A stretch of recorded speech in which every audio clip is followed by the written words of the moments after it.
বন্ধুরা, আশা করি আপনারা সকলেই ভালো আছেন এবং অবশ্যই আপনারা আগের ভিডিওগুলি দেখেছেন এবং সেখান থেকে কিছু না কিছু শিখতে পেরেছেন। তো বন্ধুরা, আজকে আপনাদেরকে একটি টুলস সম্পর্কে জানাবো। হয়তো বা জানেন, না জেনে থাকলে ভিডিওটা দেখলে আপনারা উপকৃত হবেন। তো সেটা জানার আগে আমাদেরকে একটা কাজ করতে হবে। চলুন আমরা এখানে চলে যাই।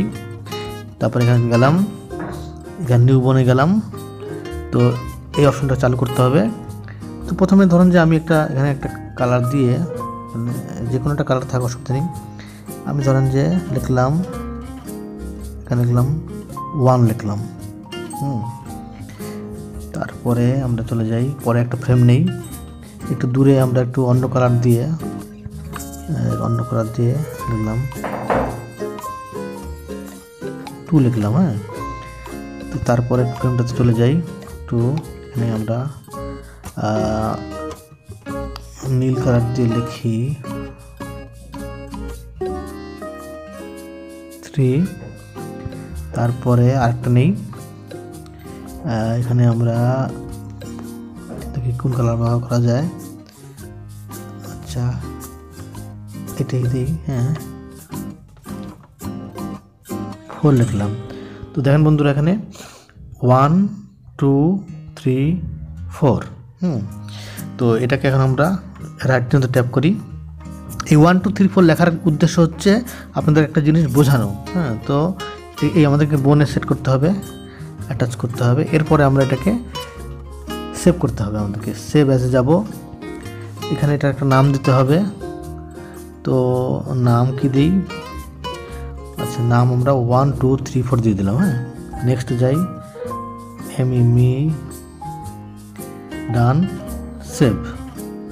সেভ হয়ে গেল বন্ধুরা। এখান থেকে বের হয়ে যাই। আমরা বের হয়ে আমাদের এই যে নিউ কার্টুন অপশনে যেতে হবে। এখানে আমাদেরকে অ্যানিমেশন তৈরি করতে হবে। অ্যানিমেশন তৈরি করে আপনাদেরকে আমি দেখাবো। খুব ছোট্ট বিষয়, কিন্তু অনেকে হয়তো জানতেন না। দেখেন, আমরা এখানে ইনসার্টে গেলাম, জাঙ্গলে ট্যাপ করলাম, কাস্টম আইটেমে গেলাম। এরপরে যে আমাদের 1 2 3 4টাকে আমরা এখানে নিয়ে আসলাম। তো নিয়ে আসার পর আমরা একটু বড় করে দিই, যাতে আমাদের এটা সুন্দর হয়। তো এখন দেখেন, আমরা কিছু ফ্রেম নিয়ে নিই, তারপরে আপনাদেরকে আমি বুঝাচ্ছি। দেখেন, এখানে কিছু ফ্রেম নিয়ে নিলাম অ্যানিমেশন তৈরি করার জন্য। কিছু ফ্রেম আমরা এখানে ব্যবহার করলাম। তো বন্ধুরা, এখন দেখেন, এই আমরা এখানে চলে যাব, আমাদের এই অপশনে চলে যাব। এখানে যা দেখবো, দেখেন যে আমাদের 4টা জিনিস আছে, তাই না? 0তে আছে 1, 1 আছে 2, 2তে আছে 3, 3তে আছে 4। হ্যাঁ, তো আমরা যদি এখন এটাকে অ্যানিমেশন তৈরি করি, তাহলে চলুন আমরা এখানে যাই। এখানে যাওয়ার পরে যে আমরা নিচে যাব, নিচে যে সেটিংস চিহ্নটা আছে, এখানে ট্যাপ করব।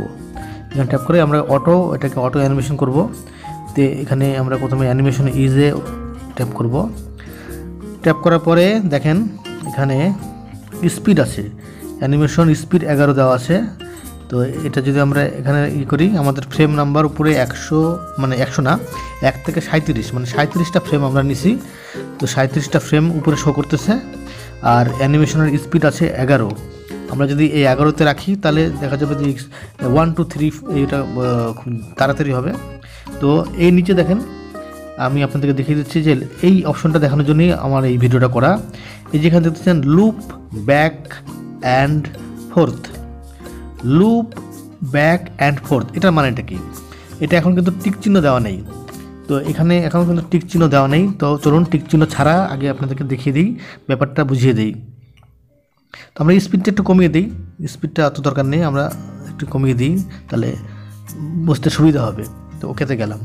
তো এখন যখন আমরা দেখেন প্লে করব, তখন দেখবেন যে এখানে আমাদের 4টা জিনিস আছে না, 4টা সংখ্যা আছে না, 1 2 3 4 এরকম আছে না। তো এটা চলতে থাকবে কিভাবে? 1 2 3 4, 1 2 3 4, এইভাবে কিন্তু অ্যানিমেশনটা হতে থাকবে। দেখেন 3 4, আবার 1-এ চলে আসবে। দেখেন 2 3 4, 1 2 3 4, 1 2 3 4, 1 2 3 4। ব্যাপারটা দেখছেন?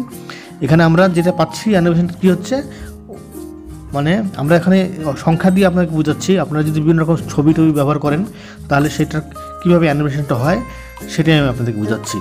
তো এখানে আপনারা দেখলেন যে সিরিয়ালভাবে 1 2 3 4-এর পরে আবার কিন্তু ফিরে 1-এ আসতেছে, প্রথম থেকে বারে বারে শুরু হচ্ছে 1 2 3 4 1 2 3 4। এখন আমরা চলুন এখন আসল জিনিসটা বুঝিয়ে দিই। এখন আমাদের লুপ ব্যাক অ্যান্ড ফোর্থে টিক চিহ্ন দিলাম। এখন আমরা দেখব কি হয় দেখেন। এখন যদি আমরা অ্যানিমেশন করি তাহলে কিন্তু এটা 1 2 3 4 4 পর্যন্ত যে আবার উল্টা দিক দিয়ে আসবে, 4-এর পরে আবার 3 2 1 এভাবে আসবে, 1 2 3 4 3 2 1 2 3 4 3 2 1 এরকমভাবে আসতে থাকবে। দেখেন আমি প্লে করে দিই, দেখেন 4-এর পরে আবার 3 আসলো, 2 তারপর 1 আবার 2 3 4, 4-এর পর 3 2 1 2 3 4 3 2 1 2 3 4 3 2 1। বুঝলেন ব্যাপারটা? দেখেন এই দুইটার মধ্যে পার্থক্যটা হচ্ছে এইটাই, মানে একটি হচ্ছে বারে বারে শুরুতে আসবে, শুরু থেকে শেষ পর্যন্ত যাবে, আর আরেকটি হচ্ছে শুরু থেকে শেষে যেয়ে আবার উল্টা পাশ দিয়ে ব্যাক করে আবার প্রথমে আসবে আবার যাবে। হ্যাঁ, এটা হচ্ছে লুপ।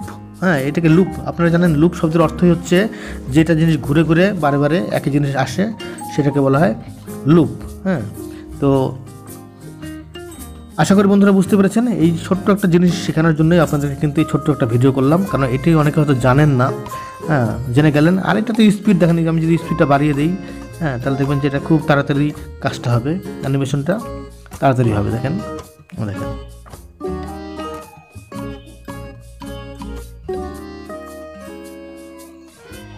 এটাই হচ্ছে স্পিডটা আরও কমিয়ে দেন, দেখবেন যে হ্যাঁ এই একটু আমি একদমই এখান দিয়ে দিলাম, 1-এ দিই, তাহলে কী হয় দেখেন। 1-এ দিলে কী হয় তো দেখি,